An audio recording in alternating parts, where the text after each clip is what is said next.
Ja, demokrazia da ardatza.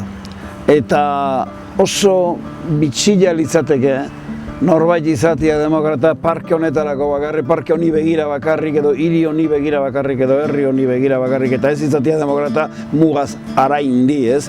Oso nik uste hori dala, azken batean demokrata da, esango nuke modu universalean eta jakina, pobrezi larriarekin ez dago demokraziarik eta pobrezi larriaren aurka lehia egitea, borroka egitea da demokraziaren alde lehia egitea.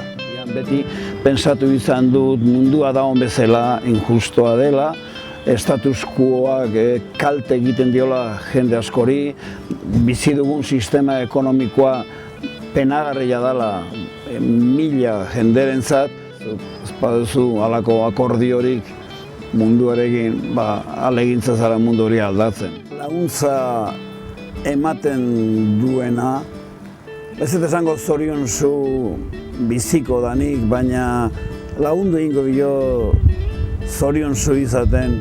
Onura ikusten da munduan barrena joatezarenean eta zuk ikusten dituzu eskolak, ikusten dituzu ospital txikiak, ikusten dituzu ez zer ez daukan jendearentzat ura zer dan edo etxe batzuk egitea zer dan edo batzak egitea zer dan. Bertolt Brechtek esaten zuen, bai, egia da, horrek ez du mundua konpontzen, baina gau batez, hilabete batez, urtebete batez, jendeak badauka ze jana, ze edana, badauka babesa, badauka etxetxo bat, badauka baita ere poz bat.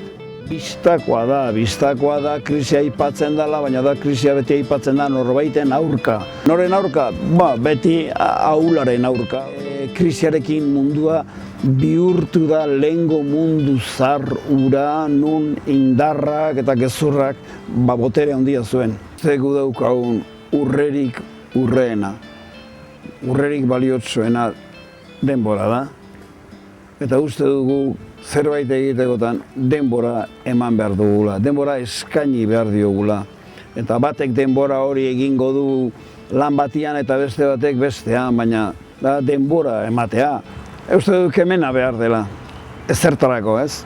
Hori da, askotan ahaztu ite zaigu, badala hor ikusten ez den beste gauza bat, eta hori da kemena, indar bat behar dugu, eta ez erori, ez? Kemena garrantzia handia dut.